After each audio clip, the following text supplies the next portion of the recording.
Hello and welcome back to the channel. Today we're going to take you to Switzerland. We're going to be going via Lake Geneva, the Bernese Alps and then down to Lake Lugano. It was an epic journey and we had a fantastic time. Yeah, I think the thing that I liked about Switzerland more than anything else is that everything works, everything's clean. We use the trains, we use the roads obviously. The sites are very efficient. Just Swiss organisation just is the best in the world, and coupled with the fantastic scenery and the beautiful mountains and lakes, we just couldn't really beat it, could we? And the great food, albeit it was a little bit on the expensive side, and I think we've had probably the best apple strudel, cream and coffee that we've ever had, but we paid a fortune for. But the food was just unbelievable, and the welcome was brilliant as well. Did you like the beer better or the apple strudel? Oh, what a choice. Probably. I know how difficult this is for you. This is difficult. I'm such a cake fan, but I have to say the beer was pretty good. Yeah, it is. So we'll get into the video, and I hope you enjoy it, and I hope it inspires you to travel into Switzerland. We'll certainly be back. And the middle site at Jungfrau is our favourite site of all time. It's anywhere in the world we've been. It's our favourite place, so we'll definitely be back there. Hope you enjoy the video. We'll see you on the other side. Having left France, we made our way to Switzerland, and after an effortless transition through customs, we made our way to Lake Geneva. It's also known as Lake Léman, and that's due to some local variance and preference. The lake itself is shared really by France and Switzerland. There's something like 43 million cubic litres of water. It has a 200 kilometre cycle path around it, which can be done in stages. From Morges, where we were staying, you could catch the train to Geneva and onwards to other places. Lausanne is close by. It's famous for its Olympics and its water sports. It was preparing for a large triathlon event when we visited. It's quite interesting to feel the excitement building as the whole town was gearing up for the event. To watch the sun rise over Lake Geneva is a real privilege.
Our next stop was just over a 2-hour drive across to what is our favourite campsite that we've stayed on, the Jungfrau campsite.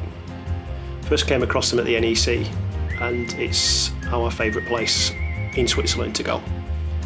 Not just because the site is just so well equipped, the restaurants, the bars, shower blocks, everything is just superb, 5-star, but it's really in a really good place at Lauterbrunnen, where there's so much to do.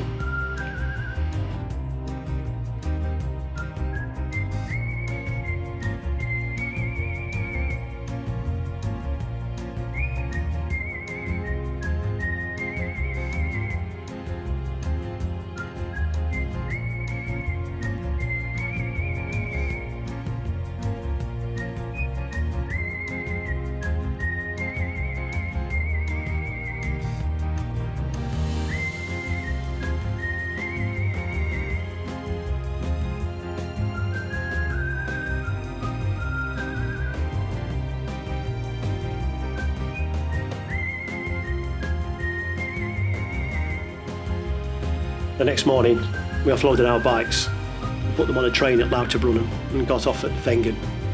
where the winter sports downhill ski events take place every year. I then cycled on a mountain bike track up towards Kleine Schneidegg railway station, which is 6,762 feet above sea level, passing the Monarch Mountain, the Jungfrau Mountain and the Eiger's north face of the Eiger. We also had the most expensive piece of apple strudel I've ever bought, 28 Swiss francs for 2 strudels and 2 coffees, but it was very good. And then we stood at the bottom of the north face of the Eiger and remembered the Clint Eastwood film, and then set off back on a loop around Grindelwald back towards the campsite at Lauterbrunnen.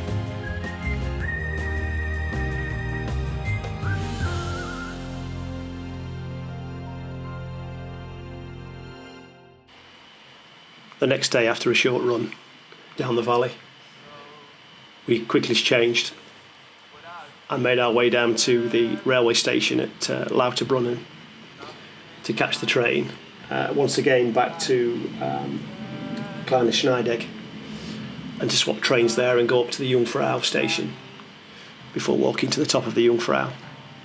It was a nice walk and a little bit better for wearing trail shoes, I have to say. It was a little bit slippy in places, but still quite interesting. Beautiful sunrise and a great view of the Swiss Alps and the Bernese Alps in particular.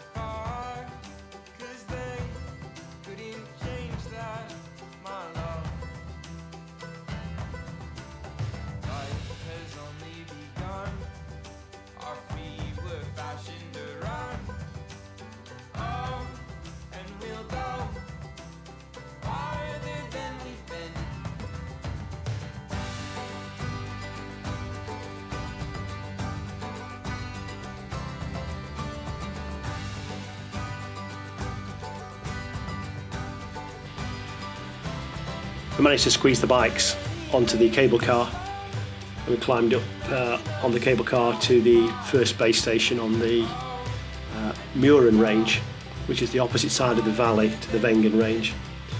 The campsite sits in the middle of in the valley beneath those 2 ranges. But it's the sunnier side of the valley, and it was absolutely beautiful. And I can remember sitting in this bar with a beer thinking, this is the most beautiful place on earth.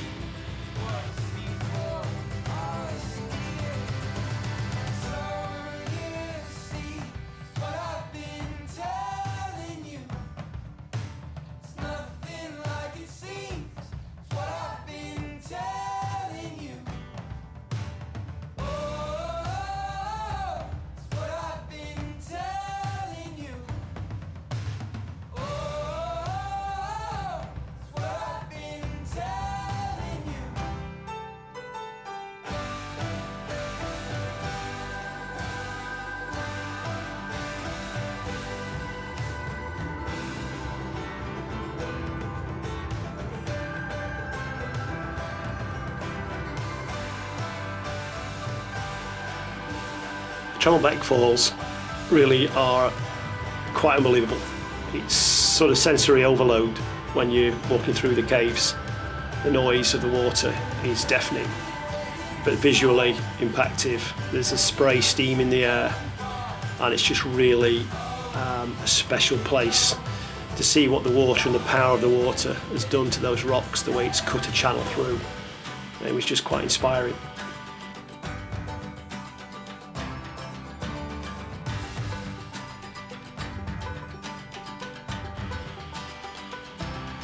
But all good things must come to an end, and it was time to set off for our 3rd stop in Switzerland on our way through to Italy, which was Lugano, which was an Italianised sector really. Do you know Switzerland's got its French quarter, or its French 3rd should I say, its Germanic 3rd and its Italian 3rd, and you could sense it the moment we came out of this very long tunnel.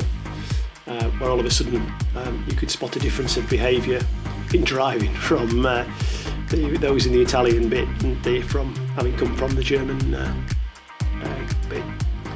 But it was a lovely place, Lugano. We caught the train in from the campsite, which is probably only a 3-star site, but the amount of money, the cars, the affluence there, typically Swiss, and this was Swiss with an Italian twist.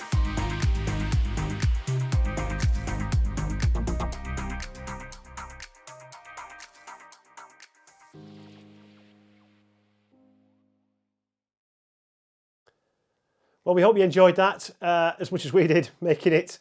It was great to look back at the pictures. We'll move on from Switzerland and we'll take you somewhere else in the next episode. But hopefully you enjoyed it. If you did like it, please give us a thumbs up. And we'll hope to see you on the next video. If you could subscribe to the channel, that would be excellent.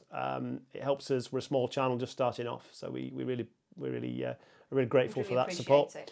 Yeah. Speak to you soon. Goodbye. Thanks. Bye.